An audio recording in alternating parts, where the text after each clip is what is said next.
Hi, it's me again with Corel Draw Tips and Tricks. Over the years, I've made several videos on puzzles and puzzle generators. Somebody wrote me, I need a puzzle 6 pieces by 5 pieces of the style shown, which he sent me this. But I want to cut it out where only one single line cuts is needed. It'd been a while since I've done a video on it, so I went out and researched again. And this is a different company. Maybe the other one's gone. I'll leave this link at the bottom. But this looks really familiar. So I'm just going to make it, say he said they wanted 6 by 5. And then you can always reshape it once you get into Corel.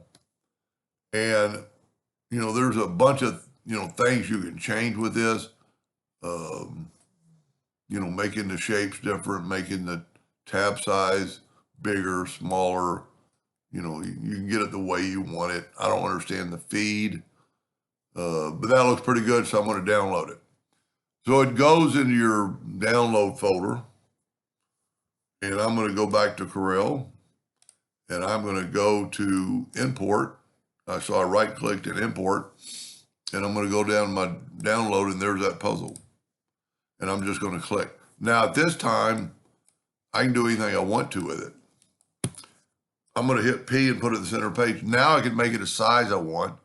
If I know that, I want it, if it's 6 by 5, let's make it 6 inches. With my ratio unlocked, then I'm going to make it 5 inches tall. So now the pieces are kind of the same. And the reason that I picked this, do the video is because he wanted to be able to just cut one line and not have to cut all the time, cut all the pieces. So I'm going to change this to a hairline, and I'm also going to change it to red. And then I'm going to go to Object, and I'm going to ungroup it. Okay, I'm going to break the jigsaw apart, and now I have the outline. So I can nudge the outline out of the way. I'm going to set my nudge factor on like 6 inches. I'm going to nudge the outline out of the way.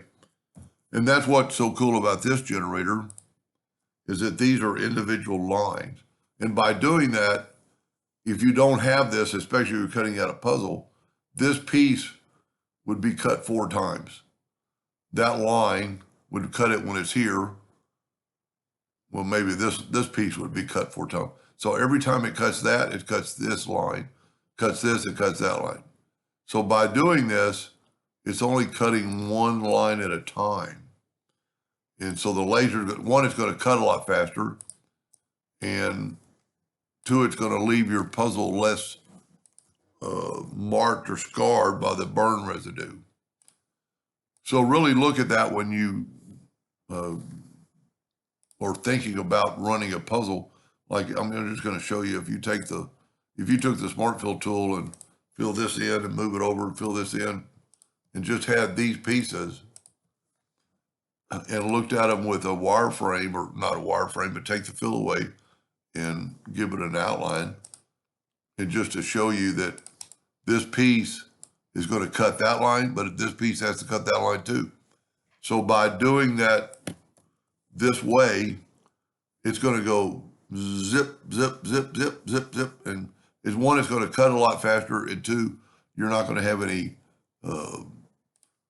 too much laser burn marks, on the top or even on the bottom.